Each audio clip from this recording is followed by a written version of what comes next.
Hey guys and gals, Never here from Drinking Game, and send me on Twitter, the Gaming Drag. Today I'm coming back at you on Let's Play episode of Promises to Keep, Theo's Path. So y'all, let's go ahead and jump right back into it, shall we? Alarm chain, we're up, and let's go.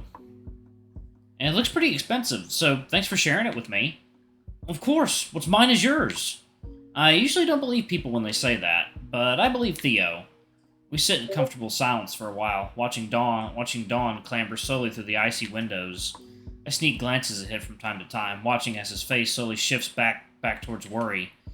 I can tell there's a question coming, and I think I know what it's going to be. If you don't mind my asking, what did Tom say to you right before you left? He eyes me with a measured gaze. He seems to already know the answer. I weigh my options. Tom's a grade-A dick. I'm not particularly inclined to believe his moral judgments about anybody, let alone Theo. Why should I upset him by repeating Tom's bullshit? And again, I don't want Theo to think I'm keeping something from him. It really feels like he's starting to trust me, and I don't want to jeopardize that. He, warned me about you. Theo nods, unsurprised. He said you're putting on a Good Samaritan act, that he's known you your whole life and that people like you never change. Theo snorts derisively and reaches for the bottle. I sit in silence as he pours and downs another shot. Well, do you believe him? Time slowly slows as I study his face. Inspect the tone of his voice. His soft eyes watch me as closely as I watch him, looking for clues to my answer. He doesn't sound angry or resentful. More than anything else, he sounds tired. No, I don't. I mean, just look at you. You've worked yourself to the bone to house and provide for us. You've gone out of your way to help people you hardly even know. Compared to Tom, we had to twist his arm to let an old dying woman sit on his couch while we and his wife did all the work. If anyone is putting on a Good Samaritan act, it's him, and he's a piss-poor actor. Theo lets out a bark of laughter, tinged with relief. Always has been. Honestly, I almost punched him. I was this close. Then I remembered what you said, about how he always tries to get you to break first. Theo nods. That's his game. Bad faith manipulation. He'll push you until you're standing on the edge of a cliff and then tell you it's your fault when you fall.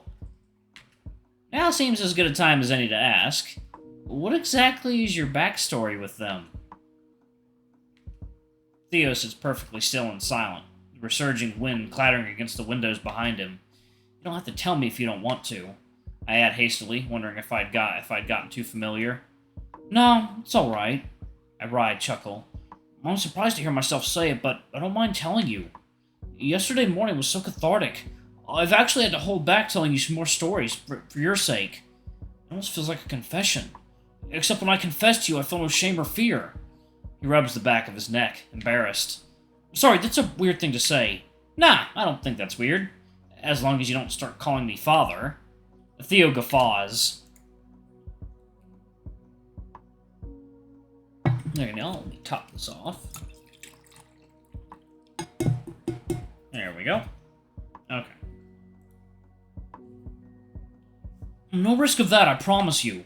He settles more deeply into his chair and begins fiddling with the empty shot glass. Suffice to say, I made a lot of enemies growing up. And that's shockingly easy to do as a Catholic, but I was especially disliked. Quite honestly, it was usually my fault. Theo stops mid-sentence, one of his ears flicking. I hear it too. Voices from the living room coming this way. Theo glances apologetically at me and quickly moves to put the whiskey away. He manages to close the cabinet door just as Hunter and Artemis enter the room. Morning, you two. Back to smiles. Morning, you two. Hunter sounds as chipper as ever despite all the excitement. Does anything faze him? We really have to stop meeting like this. Artemis quips, heading straight for the fridge. I'm fucking starving. I don't want to cook anything. Who wants a sandwich? My stomach makes a brand new noise I've never even heard before.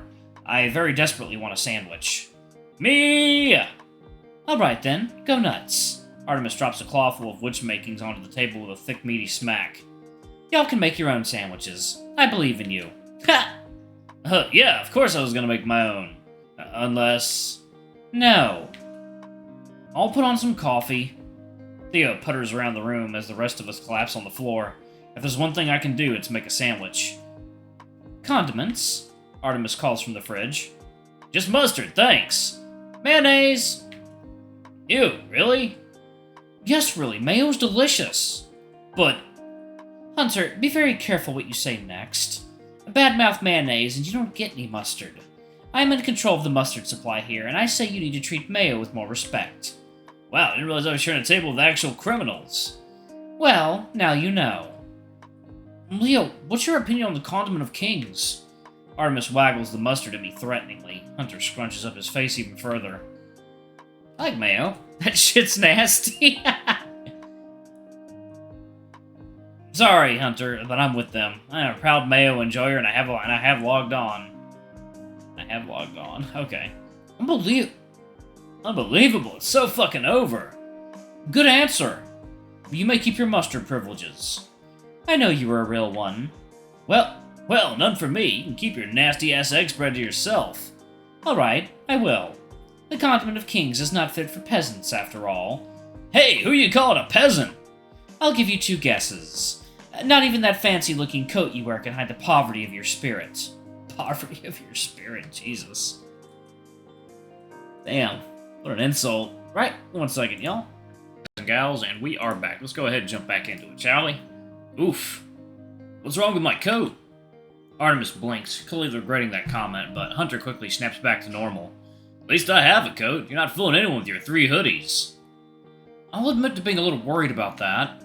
How can you go out in those without fur? Skill issue. But for real though, feathers can be just as warm as fur. Mammals are always surprised when they hear that.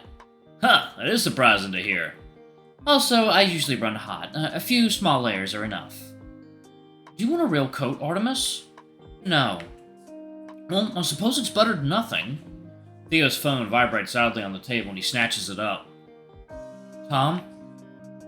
No, thank God. It's just Ollie giving me an update.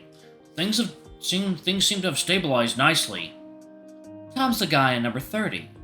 Yep, him and Beth, his wife. I didn't get much of a look at either of them. Artemis's eyes search me and Theo. Are they good people? An easy answer springs to my mind, but I wait for Theo to answer first. Fox sighs. Ugh.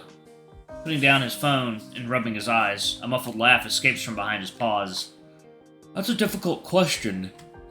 I thought it might be. Tom sucks. I just couldn't stay quiet. Tom does suck. I've never liked him. You've known him a while. He and my parents went to the same church.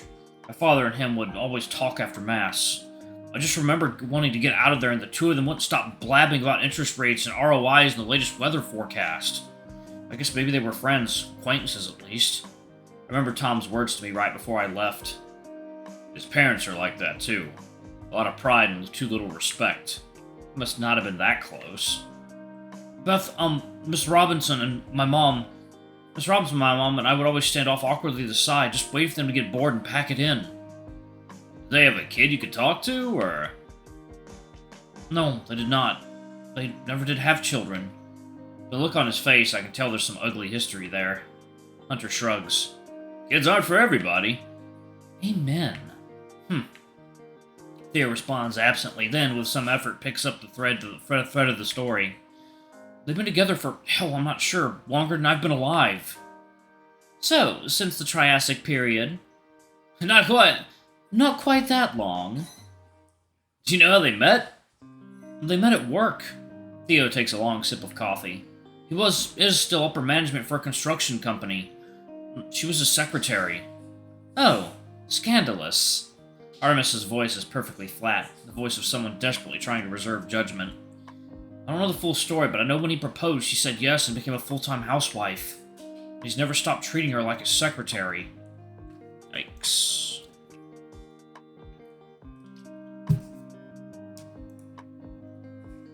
That makes perfect sense, given what I had seen. He talks to her like an employee, in her own house. I feel my claws extending in, and I cram them into my pockets. I see. Artemis's voice could cut glass and corrode steel. He seems like the problem. He is. Theo turns to me. The way she behaved today, she's always like that. Dead silent whenever Tom is in the room. The kitchen table falls into a similar silence. Artemis looks like he's planning a murder. I can see him weighing the odds.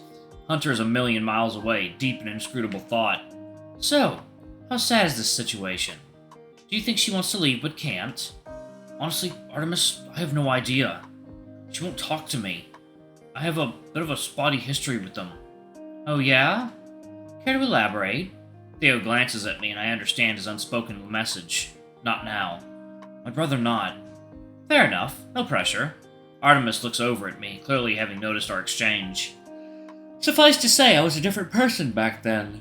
Theo fiddles with the handle of his mug, not making eye contact. Worse. I was a worse person. Artemis nods in understanding. Ah, gotcha. He graciously changes the subject. What about the old sheep? Was her name Diana? Yes, Diana, the indomitable battle axe herself. Is she a clawful? 2 clawfuls at least, and that's on a good day. Seems like you all handled her pretty well then. Hunter returns to the conversation with his usual smile. Which honestly amazed me. I mean, when I first left that apartment, I thought she and Rofi were gonna strangle each other. I did not expect them to be even half ready by the time we got back. But Ollie was incredible with her. I've never seen her warm up to someone so quickly. They're even cracking jokes together. That's my boy. My boy. Artemis says proudly, puffing out his chest. Old people love him for some reason. That's what he said too. So, Diana, is she also on our shit list? No, she doesn't quite make the shit list. I like her quite a bit more than I like Tom. She's loud, rude, and generally difficult to be around. At least you know where you stand with her. She's never minced her words, and she's never suffered fools. She just happens to have a very liberal definition of the word fool. And it's usually whoever's bothering her at the moment. She's been living in that apartment for decades, a real fixture of the neighborhood. Just her? Yeah, just her. She has a daughter who lives overseas. From what I gather, they aren't on speaking terms. Another frosty, distant family. The world's full of them. You know what? I think I'll tell her background and her background in detail if you're all interested. Yes, please. Sure. I nod. Theo rearranges himself in his squeaking chair, clearly excited to tell the story. Alright, I'm going to go ahead and pause it right there. Thank you all so much for watching. Don't forget to like, comment, subscribe, ring that notification bell, and check out our Patreon and YouTube memberships if you can. It always helps. And thank you to all of our lovely patrons and YouTube members. Y'all are great. We appreciate. I'm going to say y'all are great. We greatly. Y'all are awesome. We greatly appreciate any contributions y'all make to the channel. It definitely helps keeps us running over here and helps us pay the bills. Anyway, I love you all, and I'll see y'all in the next video. Bye bye.